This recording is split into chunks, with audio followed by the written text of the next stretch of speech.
Jadi dia lagi keadaan duduk di toilet. Jadi bukan berita yang ada pada umumnya bahwa dia jatuh di kamar mandi. Enggak, dia memang lagi di toilet tapi lagi pup dalam keadaan duduk. Diketok pintu kamar mandi nggak bisa dibuka, akhirnya mesti dipakai kunci cadangan sama security dibongkar.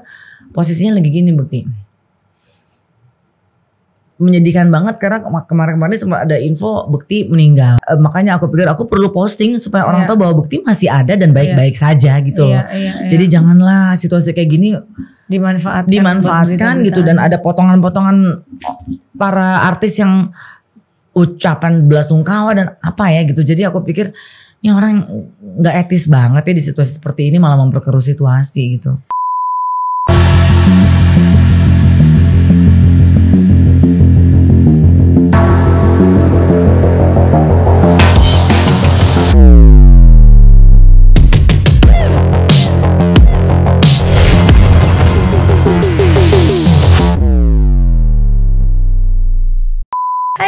Welcome back to Ngobrol Asik. Hari ini aku kedatangan orang yang sebenarnya aku agak deg-degan loh mau wawancara dia karena mukanya agak gimana gitu.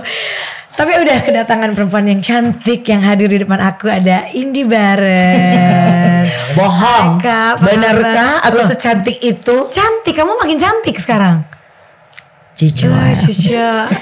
Masa sih Bu? Beneran? Apa kabarnya sih? Dengan senang hati, aku senang sekali diundang di Ngobrol Asyik loh. Asyik yang Asyik, bener-bener asyik nih. Ini obrolan dua perempuan di ruangan ini. Kita bisa ngomongin siapa aja dong ya? Jangan dong. Gak boleh. Nanti kita... Harum banget ya si Bunda ya. Gak ada bau sate, gak ada bau ayam. Kan ada kuliner kan, jaga masak. Gak ada bau bawang, gak ada. Ini kan ruangannya Bu. Steril udah.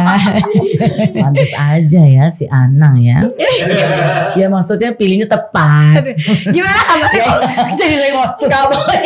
Kalau podcast sama penyiar dia yang wawancara gue jadinya. Kabarnya ya kabar di tahun baru ini kalau sekarang bisa dibilang pengennya sih seru ya Bun. Tapi sebagaimana kita tahu bahwa kurang terlalu seru, tapi mudah-mudahan ini hanya di awal tahun aja. Semoga semuanya bisa cepat selesai karena nggak bisa ditutupi, nggak bisa dipungkiri bahwa semua tahu bahwa kita semua memang lagi berduka musibah yang ada sama sahabat aku, sahabatnya Bunda juga, sahabat semua. Betul. Jadi kalau dibilang kabarnya gimana ya, sebetulnya pengen dibawa seneng sih. Ini terus terang ini hari ini adalah hari pertama aku bisa ngobrol banyak sama orang. Padahal baru ditanya satu pertanyaan ya Bun ya. Baru tanya kabarnya doang ya. Inilah senangnya ngundang orang yang begini. Iya, jadi ya ditanya kabar ya terus terang mencoba untuk menggembirakan hati sebetulnya. Karena kalau bicara sedih itu kan emosi yang gak bisa dibikin ya. Setiap ada hal ketemu dengan orang yang bersinggungan atau yang tahu Bekti gitu, paling tidak hawa sedih itu pasti selalu ada. Nah ini baru hari ini aja nih ada kerjaan juga dari pagi ke sini. Udah bisa mulai ngobrol enak tanpa ada tersendat, tanpa ada air mata ya. Karena kondisi dia juga udah mulai. Jadi udah mulai membaik. Jadi ya paling tidak kalau ditanya sekarang ya sudah mulai mencoba untuk bisa menyenangkan dan menenangkan hati. Kabar Bunda bagaimana? Dibalikin. Alhamdulillah baik. Jangan nyenengin hati Bun. Enggak, tapi jujur waktu aku di sana, aku lagi di luar, aku dengar kabar itu kan dia ceria banget kan. Maksudnya orangnya yang kita masih WA, kita masih terakhir WA kapan sama Bekti? Bulan lalu dia masih nanyain, kan kita ada satu grup yang bareng-bareng kan. Masih kaget banget gitu dengan kejadian itu gitu. Nggak cuman seorang Ashanti yang kaget dapat kabar Bekti. Semua orang baik yang baru kenal ataupun yang nggak kenal, kan sosok Bekti itu kayaknya orang yang nggak pernah terlihat sakit, yang nggak pernah terlihat susah gitu kan. Balik lagi ya kondisi fisik dan mungkin banyak hal yang bisa membuat akhirnya musibah itu terjadi. Yang bikin nyesek itu adalah kejadiannya itu pasti ulang tahun dia aja sih. Dan lagi bareng sama kamu kan? Sebetulnya enggak, karena Bekti itu. Kejadiannya gimana sih sebenarnya benar-benar? Iya, di tanggal 28 Desember bertepatan dengan hari ulang tahunnya Bekti itu. Iya, itu yang bikin ini sekarang ini aku udah bersyukur banget, puji Tuhan, alhamdulillah. Udah bisa cerita. Bisa cerita ya. Kalau kemarin-kemarin tuh mungkin baru nyebut tanggal, baru nyebut nama udah nggak bisa. Ya aku bersyukur bahwa paling tidak kalaupun hari ini sudah berkurang rasa sedihku, kan bisa membagikan ceritanya dengan enak gitu ya Bun, sama orang-orang yang mungkin belum tahu, jangan sampai terjadi simpang siur informasinya. Betul. Di hari itu tanggal 28 Desember tepat di hari ulang tahunnya, hari itu tuh sebetulnya planning kita semua termasuk aku gitu mau bikin surprise buat Bekti di jam 12 siang di hari Rabu, karena Selasanya tuh Dila istrinya WhatsApp aku mau ngumpulin semua, terus Indi nggak boleh nggak datang ya, pokoknya harus ada di hari Rabu. Iyalah gitu, meskipun aku lagi gedek sama dia, kan aku hari-hari ya Bu gedek terus sama dia ya. Ya itu yang ada di kepala, gedek karena kok tumben di hari Natal ini dia nggak ngirim apa-apa loh.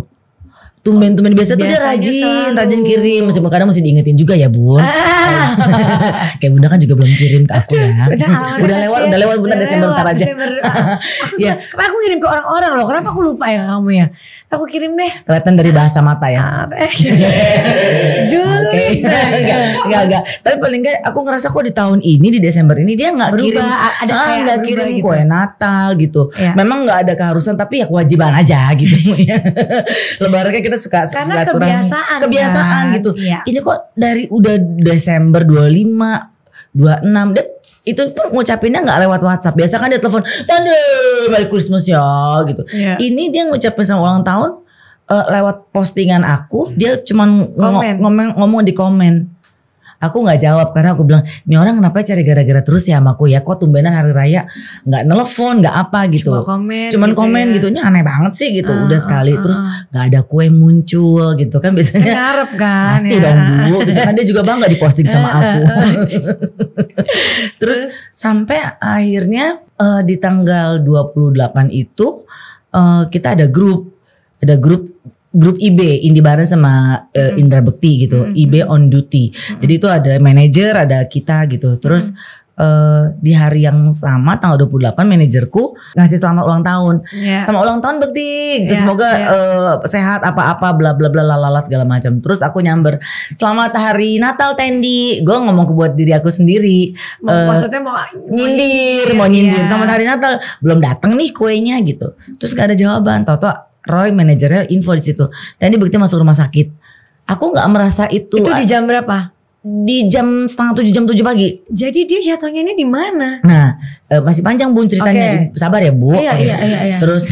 Jadi aku tuh soalnya penasaran banget. Sabar ya. Nanti ada kuisnya. Jadi dengerin baik-baik ya. Udah bisa ketawa sekarang. Sampai nggak dibalas sama Bekti. Pas aku ngomong gitu di grup, Toto manajernya bilang, Tendi Bekti masuk rumah sakit. Terus terang ya Bun, aku udah hatam banget sama Bekti. Orangnya tuh kan biang jahil, biang apa-apa ngeprank, biang apa-apa ngerjain orang gitu. Jadi aku pikir bercanda lagi, mau ulang tahun juga lu udah tua bercanda, aku pikir gitu. Yang benar aku bilang gitu. Belum ada respon. Di saat yang bersamaan salah satu timnya Bekti WhatsApp call terus. Ini apaan sih? Jadi aku mikir gini, ini mau ngerjain gue nih. Kan tar siang gue mau jam 12 siang ketemu sama Bekti. Karena setiap tahun setiap saat itu Bekti selalu ada aja gitu yang dia kerjain isengnya ke aku. Jadi aku pikir bercanda nih. Nah di saat yang bersamaan pun di rumah aku lagi fitting baju. Ada orang datang buat nge-MC. Terus udah gitu kok tumbenan WhatsApp call-nya terus dari namanya Mpok Ati, bukan Mpok Ati kita ya, ini Mpok Ati dari timnya Bekti. WhatsApp call aku nggak angkat karena aku lagi fitting segala macam. Sampai akhirnya masuk video call aku gini, ini ada apa ya kok tumben video call terus. Biasanya sih Mpok Ati ini nggak pernah sedemikian hebohnya kalau mau nelfon aku. Terus aku angkat, pas aku angkat backgroundnya tuh wajahnya si Mpok Ati di sini, di belakang Bekti lagi tidur. Terus aku cuma gini, apaan sih? Dari aja bercanda aku gitu di hari itu tuh. Terus si Pak Ati udah nangis bilang, Tendi Bekti di rumah sakit. Itu pun masih gak percaya banget Bun. Karena udah bermacam-macam Bekti ngerjain aku kan soalnya. Tahun soalnya. Iya, jadi aku pikir aduh ini apaan sih bercanda-bercanda mulu gitu kan. Cuman pada saat si Pak Ati mengelilingi ruang IGD, terus ada tim dokter, aku pikir ini udah gak selesai, ini udah gak bercanda, ini serius ya aku pikir. Cuman aku gini, kalau sampai gue tahu ini bercanda, gue akan marah banget. Terus aku tanya, ini di mana Pak Ati? Di Rumah Sakit Abdi Waluyo Tendi. Ini Bekti di IGD, tapi kayaknya mesti ada tindakan operasi. Udah mulai kayak setengah percaya, setengah enggak. Dari situ aku langsung berangkat ke Abdi Waluyo jam 10 setengah 11 aku nyampe di sana. Akhirnya di situ aku baru dapet cerita yang sebenarnya, yang yang dari orang-orang yang bersangkutan yang bersama dengan Bekti. Bekti itu kan kerja di siaran juga di V Radio. Dia siaran pagi setiap hari. Di hari itu ada perayaan kecil dari tim radionya. Seperti biasalah kalau kita siaran kan ada celebration gitu. Surprise, ada cake kecil gitu. Habis tiup lilin, terus Bekti mau ke toilet. Aku mau ke toilet. Itu di jam berapa? 7:30 kalau nggak salah. Sekitar kurang lebih lah ya. 7:30. Aku mau ke toilet kata Bekti. Ini aku mendengar cerita ini dari Agung, produser siarannya Bekti yang ada di situ juga gitu. Jadi Agung tuh cerita sama aku. Bekti ke toilet. Nah biasanya kalau ke toilet itu kan Bekti nggak lama karena udah mesti on air lagi kan. Ini nggak balik-balik. Lalu disusul sama Agung sama tim yang lain. Disusul masuk kamar mandi. Agung cuman panggil Mas Bekti, Mas Bekti, nggak dijawab. Cuman ada suara dengkuran dari toilet. Jadi gitu. Oh ketiduran nih mungkin. Dibangunin dong. Pintu kamar mandi diketok. Mas Bekti nggak jawab, cuman suara dengkuran terus. Itu lagi diintip di bawah kan kalau toilet kan nggak tertutup semua. Pingsan lah itu ya. Jadi dia lagi keadaan duduk di toilet. Jadi bukan berita yang ada pada umumnya bahwa dia jatuh di kamar mandi. Enggak, dia memang lagi di toilet tapi lagi pup dalam keadaan duduk. Pas dilihat di bawah memang celananya di bawah layaknya orang mau buang air besar gimana sih gitu mau pup. Dipanggilin suara dengkurannya makin keras. Wah ini berarti Bekti emang perlu ditolong gitu ya. Diketok pintu kamar mandi nggak bisa dibuka, akhirnya mesti dipakai kunci cadangan sama security dibongkar. Posisinya lagi gini Bekti. Gitu. Jadi mungkin pada saat kejadian Bekti memang langsung black out. Itu bukan serangan jantung berarti ya, kayak kalau mamahku dulu kan gitu juga posisinya di toilet lagi abis buang air persis sama cuma serangan jantung. Kalau ini enggak berarti pembunuh. Saat itu memang belum tahu kejadiannya seperti apa, akibatnya ada atau ada kejadian apa gitu kan. Dan beruntung di MNC kan standby ambulans, jadi Bekti langsung dibawa ke rumah sakit terdekat which is Abdi Waluyo. Sampai di sana dicek, muntah-muntah Bektinya, terus akhirnya sadar tapi sempat sadar pada saat mau masuk ambulans. Pada saat mau masuk ambulans Bekti sadar. Berarti pingsan. Karena dia harus muntah, dia pingsan. Dia muntah, terus dia masuk ambulans, abis dari ambulans mau ke sana masih sempat muntah lagi.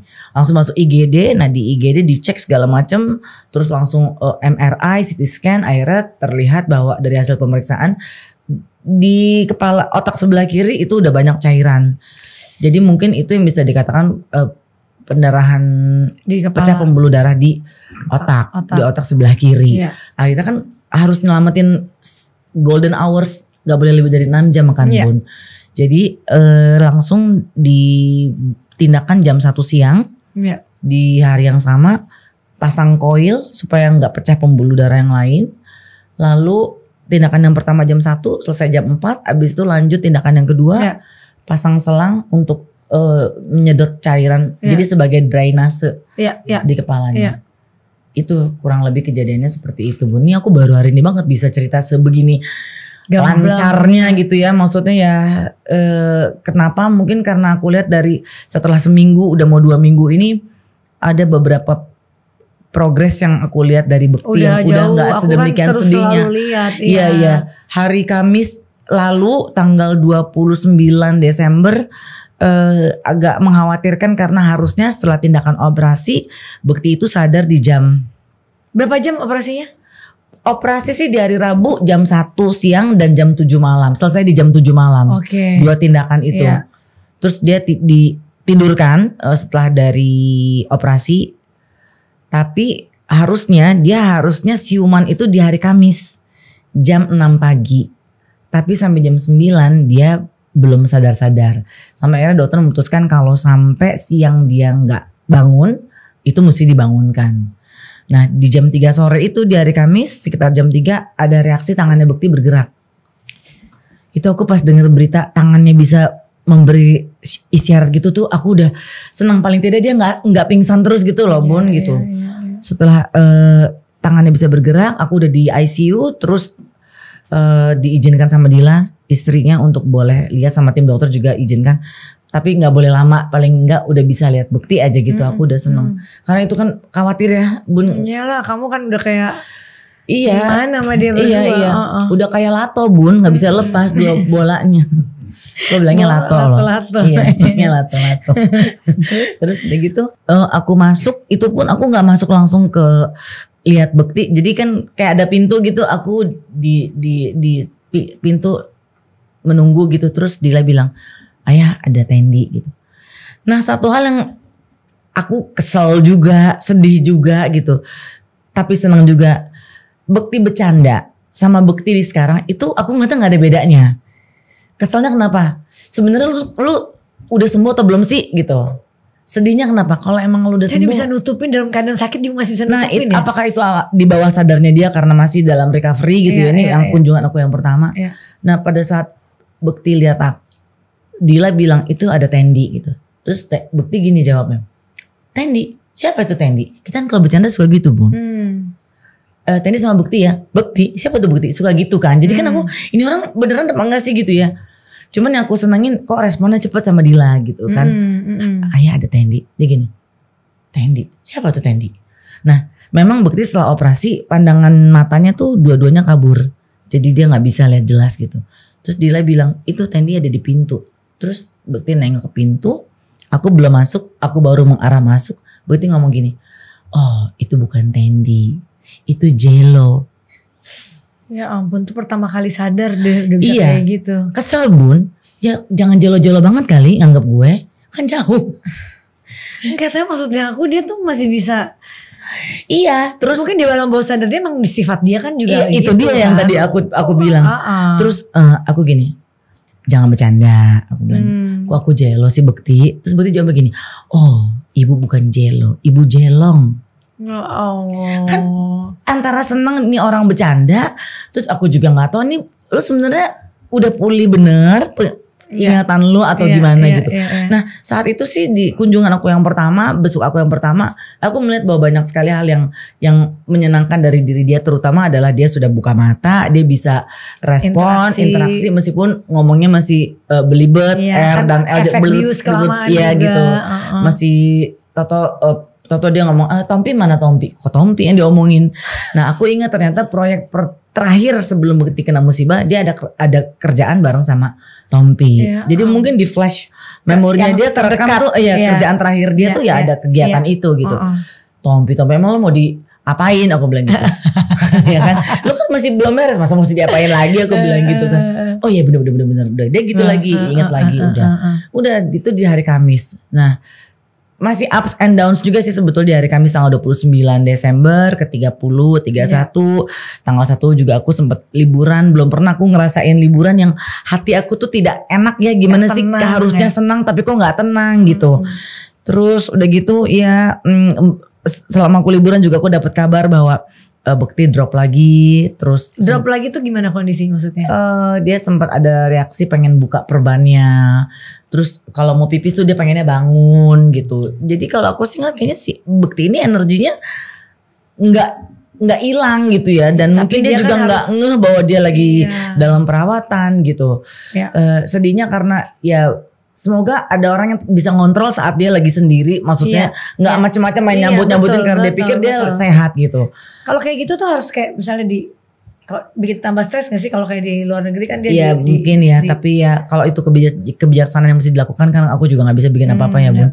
Ya sudah sampai akhirnya itu terjadi. Aku udah nggak bisa besok dia tanggal 31, 1, 2, 3, tanggal 4, tanggal 5 aku balik pengen buru-buru ketemu dia. Tanggal 6 aku langsung ke rumah sakit. Hari Jumat kemarin ya puji Tuhan alhamdulillah.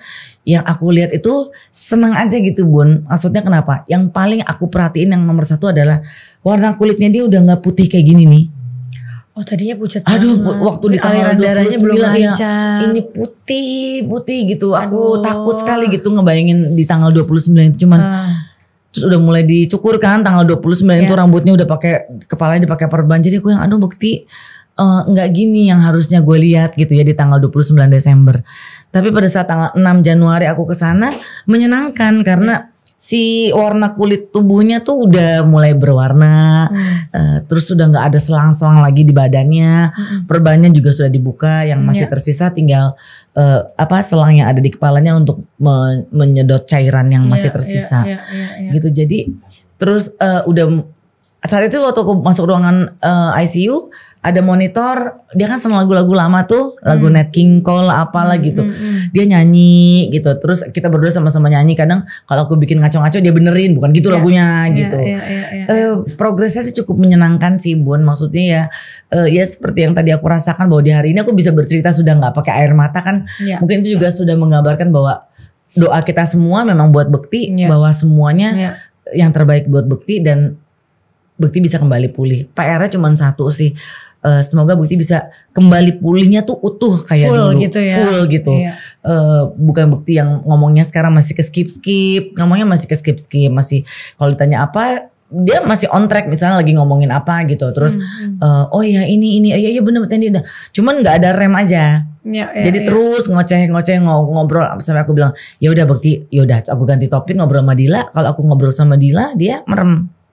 Nah, kalau aku panggil Bekti ya dia berespon lagi. Tapi diagnos dari dokter tuh hanya pembuluh darah yang pecah darah aja, yang gak ada yang lain lagi. Sejauh ini sih belum ada informasi yang lain ya. Yang cuma kan yang lebih mengkhawatirkan gara-gara pecah pembuluh darah itu kan yang akhirnya takutnya bisa membuat sistem di kepalanya kan jadi berubah gitu. Tapi yang kita syukur alhamdulillah itu penanganannya cepat dan penanganan rumah sakitnya juga benar ya. Iya. Karena itu kan ini syaraf ya, bagian syaraf ya. Gitu.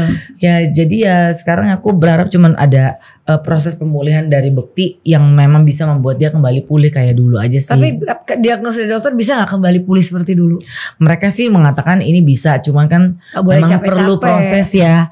Perlu proses, perlu progres. Nah cuman Bekti itu memang kalau kemarin aja udah kayak, kalau aku dapat cerita dari Roy, manajernya, dari adiknya gitu, Cipta gitu, suka tahu-tahu tuh gini, ayo kita udah mesti kerja gitu.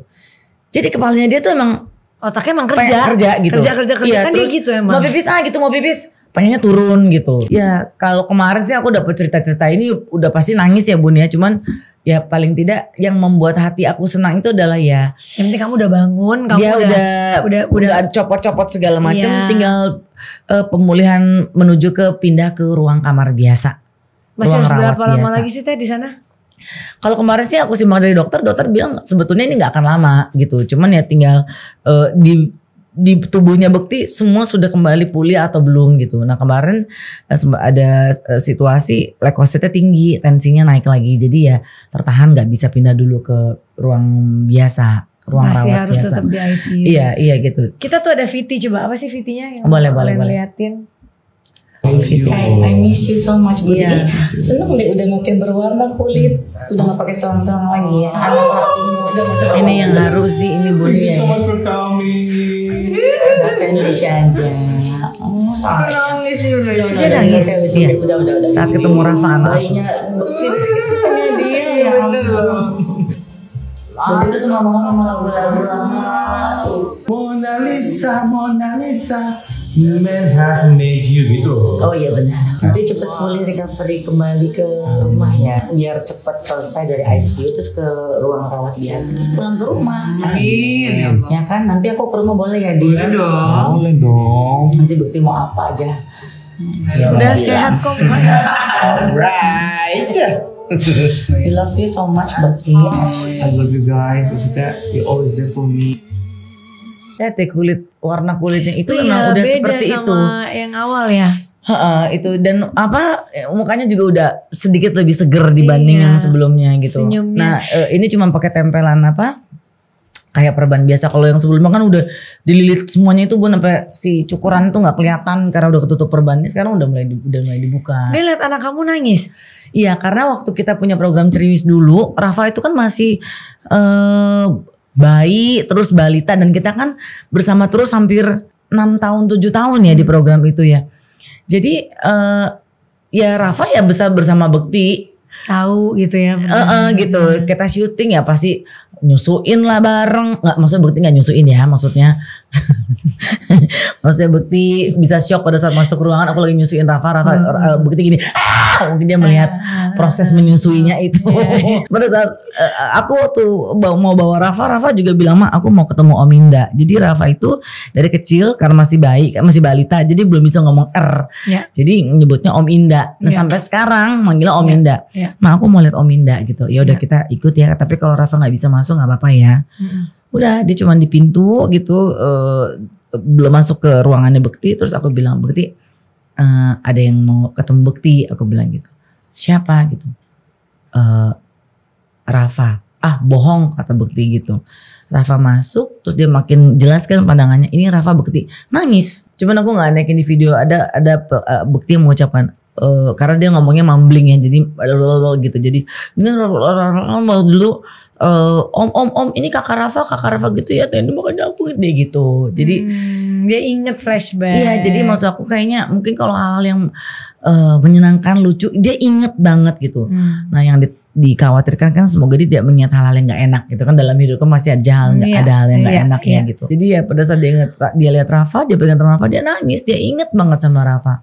Ya Rafa juga sedih sih ngeliat Bekti ya gitu dengan situasi seperti itu. Biasanya ceria, biasanya kan dia nggak ada berhenti ya tuh gerak. Nggak ada, nggak pernah aku lihat di hadapan siapapun Bekti tuh sedih, kesel gitu. Atau ngasih tahu bahwa dia lagi ada masalah gitu kan. Iya, betul. Tapi Teh kemarin kan sempat ada pemberitaan yang aku juga bingung, orang lagi sakit tiba-tiba pemberitaannya nggak enak, masalah penggalangan dana. Menurut Teh yang di sini sendiri gimana sih itu? Iya, kalau aku sih ngeliatnya gini ya, itu juga bikin aku bingung pada saat orang lagi kena musibah. Malah ada hal-hal yang nggak kita duga harus terjadi. Sebenarnya gini ya, aku nggak bikin statement setuju atau tidak, boleh atau tidak, karena setiap orang bisa aja melakukan apapun ya, Bun. Menurut aku di luar itu boleh atau enggak, benar atau tidak gitu. Setiap orang boleh melakukan apapun, apalagi di situasi yang saat ini mungkin kalut, bingung dan nggak tahu mesti bikin apa dan takut mungkin, karena kan. Untuk biaya pengobatan Bekti di rumah sakit itu memang pastinya. Aduh, bukan biaya yang sedikit. Orang ada yang komentar, masa sih baru 4 hari udah segitu? Ires, emang iya gitu. Karena kan ini bukan sakit gigi, bukan ini besar. Divinir, bukan ganti apa, bukan usus buntu. Ini operasi luar biasa gitu ya. Jadi kalaupun misalnya istri tercinta Dila harus melakukan sebuah keputusan, ya menurut aku ya sudah, kalau mau bantulah gitu. Enggak ya udah. Kalau enggak jangan dihubungkan dengan cerita orang, dihubungkan dengan menyudutkan. Bayangin kalau kita yang ada di posisi itu, Bun, kita yang lagi kena musibah, terus kita mungkin melakukan sesuatu, kita dihujat, dibom netizen yang para netizen yang maha benar itu. Rasanya kayak apa ya sakit, gitu. Pasti. Jadi menurut aku kalau misalnya mau bantu silakan, kalau enggak ya udah, nggak usah repot gitu loh. Nah, aku sebagai orang yang merasa dekat dengan Bekti gitu ya. Jangan sampai dia juga denger kan berita ini. Nah, kan? Itu yang diharapkan tidak terjadi. Cuman yang aku lakukan saat itu, waktu aku mendengar banyak sekali orang ngetek ke aku, langsung wartawan nanya by WhatsApp segala macam. Ya aku nggak mau ladenin, bukan karena aku nggak mau peduli ya, cuman bukan ranahnya aku untuk ikut campur di itu urusan internal mereka lah. Sampai aku WhatsApp Dila, aku bilang, Dil, memang kamu bikin penggalangan dana itu ya. Aku bilang ya sebetulnya itu haknya Dila, nggak apa-apa. Cuman ada baiknya sebelum kita mau melakukan sesuatu, kita rembuk dulu, kita bahas dulu, kita cari tahu dulu. Karena setahu aku kalau orang mau bikin penggalangan dana itu nggak bisa dilakukan secara pribadi. Ada pasal-pasalnya. Aku cuman memberitahu itu aja sih, Bun. Nggak ada aku untuk nggak boleh. Ya siapa gue gitu loh. Itu hal yang mesti dia lakukan barangkali untuk memperjuangkan Bekti. Barangkali kan aku nggak bisa utak-atik gitu. Kita sebenarnya nggak tahu juga kondisi internal dapurnya orang, mereka tuh seperti apa, dan kalaupun dia harus melakukan itu kan juga pasti dia punya alasan tertentu gitu. Ya makanya kalau emang mau bantu ya silakan bantu untuk orang-orang di luar sana, tapi jangan malah memperkeruh situasi gitu. Itu kan beban mental banget ya gitu. Banyak hal yang mesti dia pikirkan tapi malah menjadi bumerang buat diri dia, kan kasihan gitu. Tapi dari dokter sendiri belum memang memperbolehkan orang menjenguk atau gimana? Belum sih sebetulnya. Belum ya. Kalaupun kecuali yang memang keluarga atau yang deket banget gitu. Yang utama sih memang keluarga, termasuk istri, anak-anak gitu kan. Adik kakaknya Bekti, karena terkadang di situasi akhir-akhir ini Bekti tuh perlu cerita. Perlu diingetin cerita-cerita yang menyenangkan gitu. Ini maksudnya kan anaknya deket sama anak.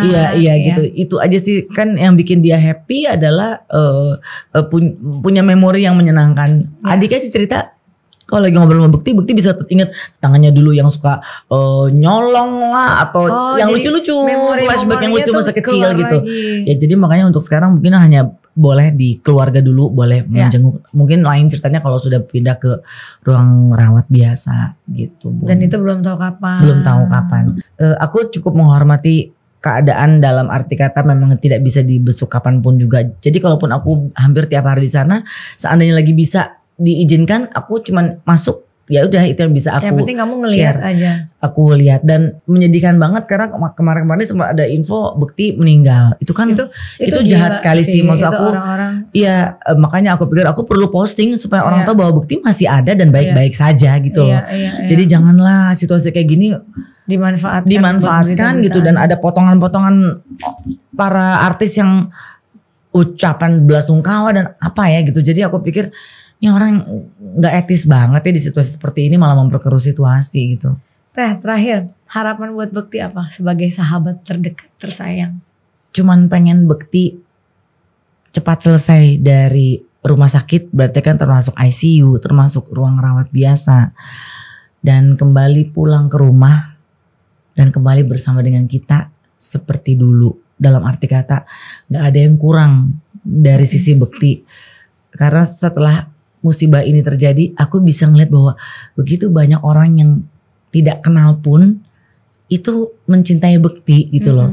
Karena mungkin menghibur gitu. Terus ada orang-orang tertentu yang memang udah pernah ketemu Bekti juga tahu bahwa ini orang emang sincere ya dalam hal melakukan apapun, dia tulus gitu. Jadi begitu banyaknya orang yang mendoakan Bekti, jadi menurut aku sudah saatnya Bekti untuk bisa kembali pulang dan bisa kembali pulih utuh seperti dulu lagi. Amin. Akan ngingetin gak ke dia bahwa jangan capek-capek kerja ya. Jangankan dia orangnya kerjanya tuh gak berhenti gitu loh. Itu sudah aku siapkan. Iya kan, akan lirikan mata, kata-kata yang akan menancap di hatinya ya. Dan mengingatkan dia.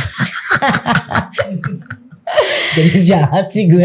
Ya tapi paling tidak udah izin juga sama Dila sih bahwa nanti kalau Bekti sudah pulang, aku akan ke rumahnya untuk bisa nemenin dia gitu, supaya selalu ada teman buat dia selain keluarga.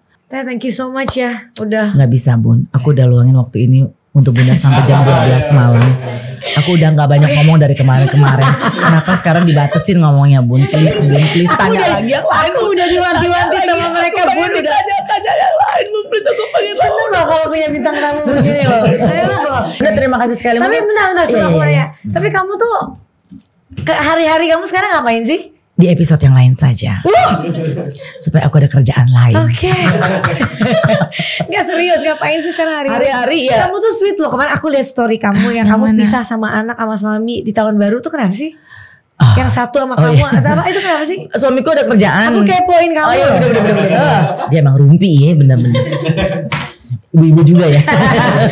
Apa sih itu kayak? Jadi di tanggal 31 itu suamiku ada kerjaan di Labuan Bajo. Terus yang nemenin Kakak Rafa. Biasa kan tahun baru selalu bareng dong. Yes, tapi kan kalau duit sudah memanggil aku rela pisah Bun.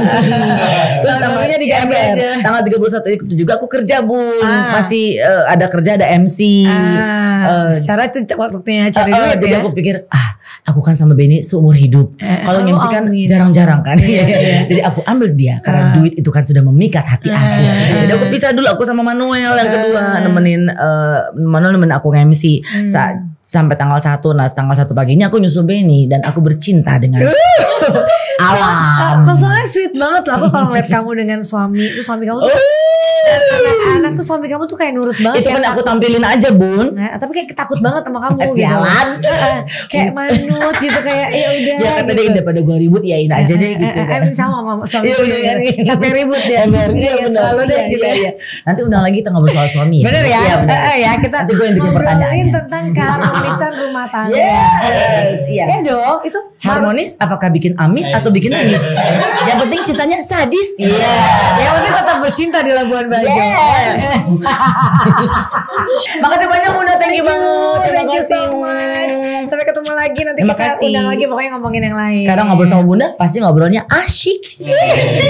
Oke guys, thank you for watching. Jangan lupa like, comment, dan subscribe. Bye bye. Pastilah, kameranya banyak banget Bun.